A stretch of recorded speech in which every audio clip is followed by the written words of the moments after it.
Government వస్తుంది. వచ్చిన government లో ఇల్లు లేని పేదవాళ్ళకి దశల వారీగా అర్హత ఉన్నటువంటి వాళ్ళందరికీ 5 లక్షల రూపాయలతో ఇందిరమ్మ ఇళ్లు ఇస్తామని చెప్పాం.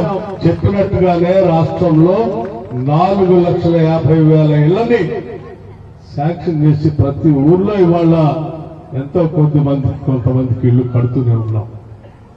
ఈ పరిసర ప్రాంతాల్లో ఉన్నటువంటి పీవీటీజీ ప్రిమిటివ్ ట్రైబ్స్ సంబంధించి ఎంత మంది ఉంటే అంతమందికి శాచ్యురేషన్ లో ఇల్లు ఇవ్వాలని చెప్పి నిర్ణయం తీసుకున్నాం.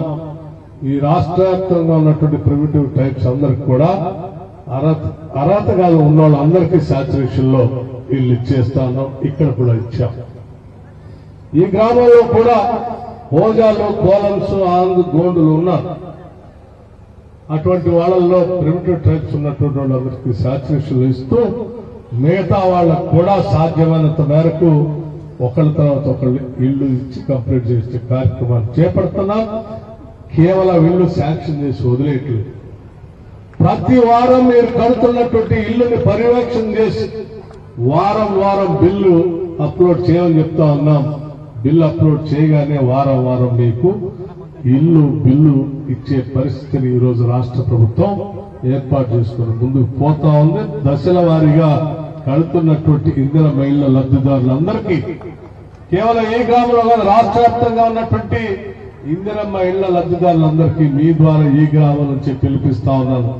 ఏ ఒక్కరోజు కూడా ఆలస్యం చేయవాకండి. నేను కట్టుకునేటువంటి ఇళ్లు ఆలస్యం ఒక్కరోజు చేసినా మీకే నష్టం. వడివడిగా త్వరగా మీరు ఇల్లు కట్టుకోండి. వారం వారం బిల్లు ఇచ్చే బాధ్యత ఈ ప్రభుత్వాన్ని అని చెప్పి ఈ సందర్భంగా అందరికీ మనం చూస్తాం. అట్లాగే ఈ ప్రాంతం నుంచి నడుచుకుంటూ పోతా ఉంటే ఈ రహదారి గురించి కూడా చెప్పారు. ఈ రహదారి పెద్ద ఎత్తున ట్రాఫిక్ ఉంటుంది. ఈ ట్రాఫిక్ ని అధిగమించాలంటే ఉట్నూరు ఆసిఫాబాద్ రహదారి ఇది వెడల్పు చేస్తే బాగుంటుందని చెప్తే దానిని కూడా ఇప్పుడు ఈ రహదారిని వెడల్పు చేసే కార్యక్రమంలో భాగంగా శాంక్షన్ చేయటమే కాదు, హ్యామ్ మోడల్లో కొద్ది రోజుల్లోనే టెండర్లు కూడా పిలుస్తా ఉన్నారు. ఈ రహదారి కూడా పిలుస్తడం జరుగుతుంది. అట్లాగే ఈ ప్రాంతం నుంచి వెళుతున్న సందర్భంలో కొన్ని చోట్ల నీటిపారుదలకు సంబంధించిన ప్రాజెక్టులకు సంబంధించి కొన్ని సమస్యలు అడిగారు. ఆ సమస్యల్లో మార్గ మధ్యంలో నడుస్తున్నటువంటి ఒక ఊరికి బ్రిడ్జి లేదు. ఆ బ్రిడ్జి లేకపోతే ఆ ఊళ్ళో పోలేకపోతున్నాం అంటే ఆ ఊరికి బ్రిడ్జిని ఇప్పటికే శాంక్షన్ చేయటం జరిగింది. కృష్ణానాయక్ తండా వంతెన పనులు కిషన్ నాయక్, అట్లాగే ఉట్నూరు కెరిమరి రహదారి విస్తరణ సమస్య, అనార్పల్లి వంతెన పనులు సంబంధించి కూడా దాన్ని రీడిజైన్ చేస్తే వాటిని కూడా చేసి పనులు పూర్తి చేసే కార్యక్రమం చేస్తా ఉన్నాం. ముఖ్యంగా ఇక్కడ ఓజా సంబంధించినటువంటి తెగ ఇక్కడ చేస్తున్నటువంటి పనులతో వాళ్ళు తయారు చేస్తున్నటువంటి హస్తకళలకు సంబంధించినటువంటి వస్తువుల్ని ఈ మార్గ మధ్యలో నడుస్తుంటే వాళ్ళ షాప్లో కోఆపరేటివ్ సొసైటీ అనుకుంటా అందులో తీసుకుని వెళ్ళారు. ఆ సొసైటీలో వాళ్ళు చెప్పింది, ఈ పరిసర ప్రాంతాల్లో ఎవరికీ లేనటువంటి కళ, మాకు తరతరాలుగా వస్తున్నటువంటి కళ ఇది, మా చేతుల్లో వస్తున్నటువంటి కళ, ఆర్ట్ ఇది. దీనికి గతంలో ఉమ్మడి రాష్ట్రంలో ఉన్నప్పుడు ఐకేపీ ద్వారానో మిగతా ద్వారానో కొంత ఆర్థిక సాయం అందుతూ ఉండేది. ఇప్పుడు పూర్తిగా ఆగిపోయింది. ఏదైనా చేస్తే తప్ప మేము విస్తరించుకోలేని పరిస్థితిలో ఉంటే ఉన్నామని చెప్తే తప్పనిసరిగా వాళ్ళకి నేను మాటిచ్చాను, ప్రభుత్వం వస్తుంది, మీకు కావాల్సినటువంటి ఆర్థిక పరమైనటువంటి వెసులుబాటుతో కూడిన సహకారాన్ని కూడా అందిస్తామని చెప్పాము. అలాగే ఈరోజు రాష్ట్ర ప్రభుత్వం నిర్ణయం తీసుకుంది, మీరు చేస్తున్నటువంటి చేతి పనిముట్లు మార్కెటింగ్ చేసుకోవడానికి కావలసిన వ్యవస్థను ఏర్పాటు చేయడమే కాకుండా భవిష్యత్తులో మీరు చేస్తున్నటువంటి ఈ పనులకి ఆ సెల్ఫ్ ఎంప్లాయ్మెంట్ స్కీమ్ కింద మీకు రుణాలు కూడా ఇచ్చే కార్యక్రమాన్ని కూడా ఈ ప్రభుత్వం నిర్ణయం చేసిందని కూడా మీ అందరికీ చెప్తా ఉన్నారు.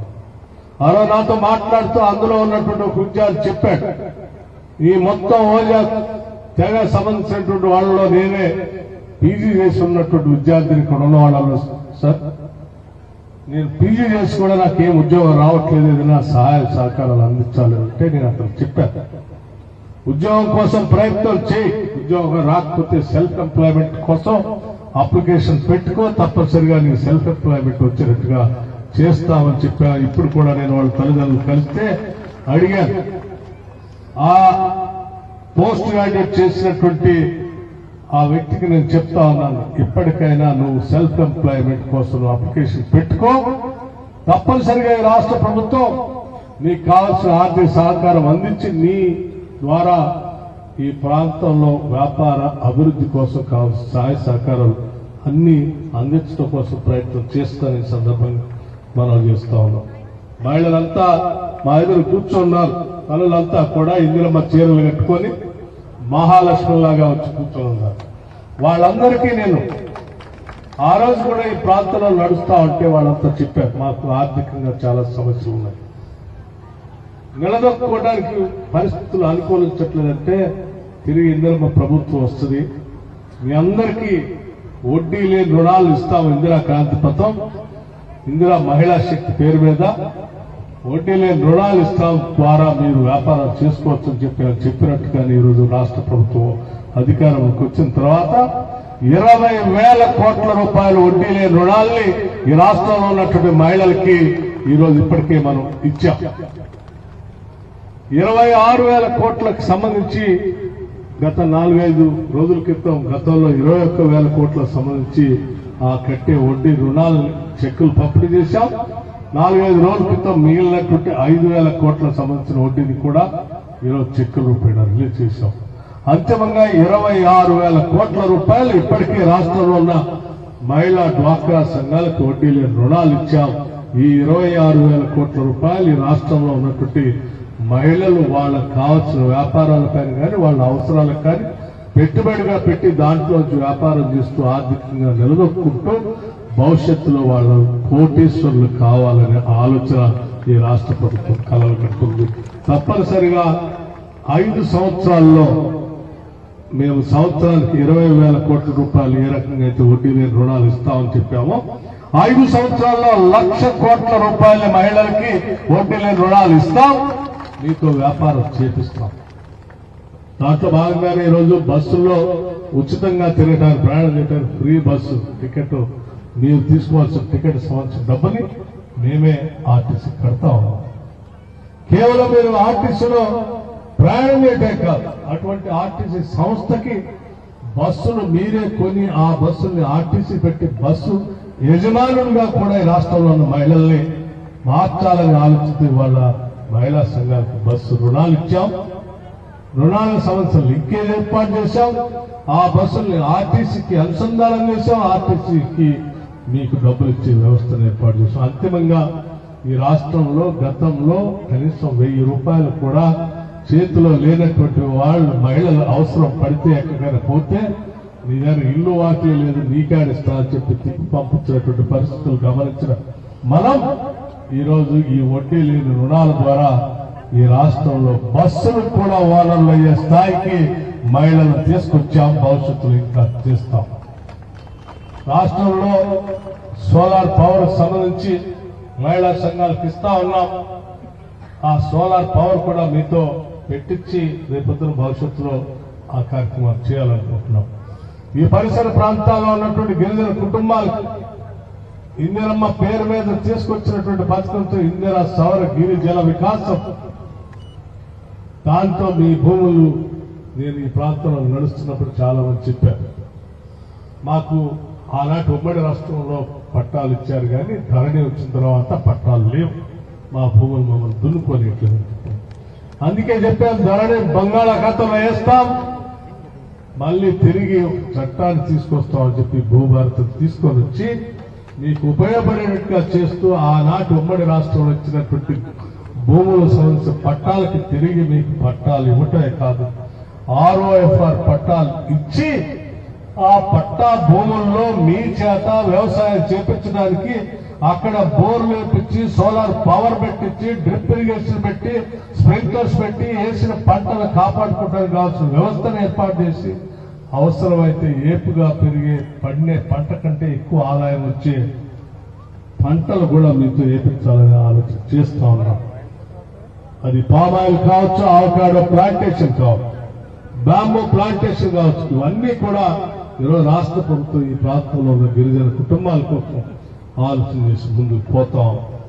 అట్లాగే మిగతా గ్రామాల్లో ఉన్నటువంటి సమస్యలు, గోయగావ్ గ్రామంలో లేకపోతే సావర్కేడ గ్రామంలో భూమి కేటాయింపుకు సంబంధించిన అంశం కానీ, కొమరం భీం ప్రాజెక్టుకు సంబంధించి అడా గ్రామం దగ్గర ఉన్నటువంటి గ్రామంలో అడా ప్రాజెక్టు కట్టారు, కానీ కెనాల్ తీసుకొని రాలేదు. దానికి సంబంధించి కూడా కెనాల్స్ కావాలని అడిగారు. వాటికి సంబంధించి కూడా ప్రపోజల్స్ తయారు చేసి ఇప్పటికే పంపించారు. కొద్ది రోజులు ఆ ప్రాజెక్టు సంబంధించిన పనులు కూడా మొదలు పెడతారు. అట్లాగే అమ్మలవాడు చెరువుకి సంబంధించి చెరువు కట్టారు, కానీ కెరీమేర మండలంలో డిస్ట్రిబ్యూటర్స్ లేవని చెప్పారు. ఆ డిస్ట్రిబ్యూటర్ సంబంధించి కూడా ఇరిగేషన్ శాఖ సంబంధించి ఇప్పటికే ఆ కార్యక్రమం చేపట్టమని చెప్పాను. అంతిమంగా చాలా ప్రాంతాల్లో మాకు రేషన్ కార్డులు లేవని కూడా అడిగారు. తినే బియ్యం తెల్లకపోతున్నాం, దొడ్డు బియ్యం వస్తున్నాం అని చెప్పాం. తప్పనిసరిగా అర్హత కలిగినటువంటి వాళ్ళందరికీ రేషన్ కార్డు ఇస్తామని చెప్పాం. ఇవాళ రాష్ట్ర వ్యాప్తంగా 1,15,00,000 కుటుంబాలు ఉంటే 96 లక్షల కుటుంబాలకి ఇవాళ రేషన్ కార్డులు ఇచ్చేశాం. బహుశా ఈ పరిసర ప్రాంతాలకు కూడా అర్హత కలిగినటువంటి వాళ్ళందరికీ రేషన్ కార్డు ఇవ్వటమే కాకుండా దొడ్డు బియ్యాన్ని పక్కన పెట్టి సన్న బియ్యం ప్రతి ఇంటికి ఈరోజు ఇంటింటికి పంపిస్తా ఉన్నాం. ఆ సన్న బియ్యంతో ఈరోజు సుఖంగా మనం ఆహారం తీసుకోగలుగుతున్నాం అని చెప్పి మీ అందరికీ మనం చూస్తూ, భవిష్యత్తులో కూడా ఆ రోజుల్లో ఇక్కడ ఏ కార్యక్రమం విద్యుత్ సమస్య వచ్చినటువంటి సమస్యలు కూడా ఉన్నాయని చెప్తా ఉంటే నేను ఆల్రెడీ ఎన్పీడీసీఎల్ సిఎండి గారు చెప్పారు. వాళ్ళు పొలం బాట, ప్రజా బాట, 2 బాటలు పెట్టారు. ప్రత్యేక స్కీమ్ అనౌన్స్ చేశాం. వారానికి 2 రోజులు పొలం బాట, ప్రజా బాట విద్యుత్ శాఖకు సంబంధించిన అధికారులు గ్రామాల బట్టి, ఊళ్ళ బట్టి, పొలాల బట్టి తిరుగుతూ ఉంటారు.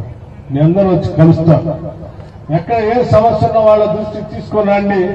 ఆ సమస్యను పరిష్కారం చేసే దిశలో వ్యవస్థ మొత్తం పనిచేస్తా ఉన్నాం. ఆ పనిచేసే క్రమంలో దాంతో పాటు 108 ఎవరికైనా ఒంట్లో బాగాలేకపోతే మనం 108 ఫోన్ చేస్తే అంబులెన్స్ వస్తాం ఎమ్మటే. అట్లాగే ఎవరికైనా ఎక్కడైనా ఏంటైనా కరెంటు సమస్య ఉత్పన్నమైతే ఎవరు ఫోన్ చేస్తే ఎవరు ఫోన్ ఎత్తారో, ఎవరు వస్తారో రాదని పరిస్థితుల్లో ఈరోజు అటువంటి దానికి కూడా 1912 108 లాగా ఎట్లయితే ఉందో 1912 అనే ఒక నెంబర్ ప్రకటించాం. మీకు రూపాయి ఒక్క కానీ 10 పైసలు కూడా ఖర్చు లేకుండా ఎవరైనా మీ కరెంటు సమస్య ఉంటే వెంటనే మీ ఫోన్ నుంచి 1912 ఫోన్ చేయండి. మీ సమస్య చెప్పండి, వాళ్ళు చెప్పండి, వాళ్ళు రాసుకొని ఆ పరిసర ప్రాంతంలో ఒక అంబులెన్స్ లాగా 108 ఫోన్ చేస్తే అంబులెన్స్ ఎట్లాగ వస్తుందో 1912 ఫోన్ చేస్తే కూడా విద్యుత్ శాఖ సంబంధించిన అంబులెన్స్ ఎమ్మటే సామాన్ తీసుకొని పరిసర ప్రాంతాలకు వస్తుంది. ఆ అంబులెన్స్ లో ఒక ట్రాన్స్ఫార్మర్ ఉంటుంది, నిచ్చెన ఉంటుంది, ఒక ఇంజనీర్ ఉంటాడు, 2-3 పని వాళ్ళు ఉంటారు. ఆ ఫీజు సంబంధించిన వైర్లు ఉంటాయి, అన్ని ఉంటాయి. ఎక్కడికక్కడ ఎమ్మటే పని ముగిచేసి మళ్ళీ ఇన్ఫార్మ్ చేసేటువంటి వ్యవస్థని ఈరోజు రాష్ట్ర వ్యాప్తంగా అమలు చేస్తా ఉన్నాం. అందుకే ఈ ప్రాంతంలో వ్యవసాయానికి సంబంధించినటువంటి డీడీలు కట్టాము, కొన్ని కలెక్షన్స్ కూడా కావాలని అడుగుతున్నారు. వాటికి కూడా ఎటువంటి ఇబ్బంది లేకుండా వెంటనే అగ్రికల్చర్ కలెక్షన్స్ కూడా ఇచ్చే ఏర్పాటు చేస్తా ఉన్నాం. సాధ్యమైనంత మేరకు మీరు ఆలోచన చేయండి. సోలార్ పవర్ ని ఈరోజు పెద్ద ఎత్తున మనం అమలు చేసే కార్యక్రమం తీసుకుంటున్నాం. మీరందరూ కూడా సోలార్ పవర్ కోసం అప్లై చేసుకుని రాష్ట్ర ప్రభుత్వం ఆ భూములకు సోలార్ పవర్ ఇచ్చి ఆ భూముల్లోనే మీకు ఇందిరమ్మ ఇళ్లను కూడా భవిష్యత్తులో శాంక్షన్ చేసి వ్యవసాయం చేసుకునే దగ్గరనే మీకు ఇల్లు, వాకిలి కావాల్సిన ఏర్పాట్లు కూడా చేస్తామని చెప్పి మీ అందరికీ అనౌన్స్ చేస్తూ, ఇక్కడ కొలం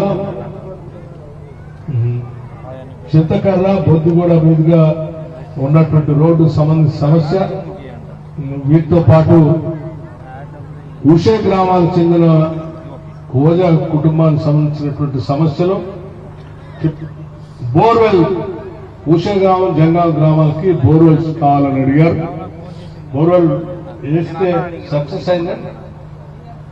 ఓకే, బోర్వెల్స్ కూడా అడిగిన బోర్వెల్స్ శాంక్షన్ చేస్తా ఉన్నాం. అదే ఇమీడియట్ గా కలెక్టర్ గారు ఇక్కడే ఉన్నారు, చెప్పాను నేను. ఆ బోర్వెల్స్ కూడా శాంక్షన్ చేస్తున్నాం. పిఓఐటీడీ గారు కూడా ఇక్కడ ఉన్నారు. వారికి సంబంధించినటువంటి ట్రైబల్ సంబంధించినటువంటి అన్ని అంశాలు వారు కూడా రాసుకుంటారు. ఏ సమస్య ఉన్నా ఈరోజు ప్రభుత్వం, ఇది ప్రజాప్రభుత్వం, పీపుల్స్ గవర్నమెంట్. ఈడ ప్రజావాణి ప్రతి వారం నడుస్తా ఉంది.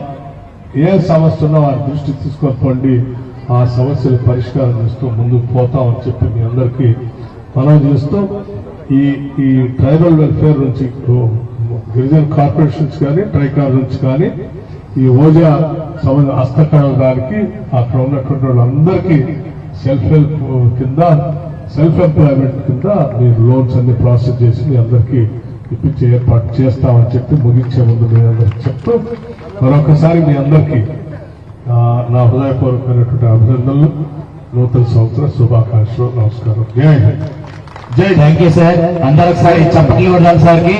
అదేవిధంగా మన మధ్యలో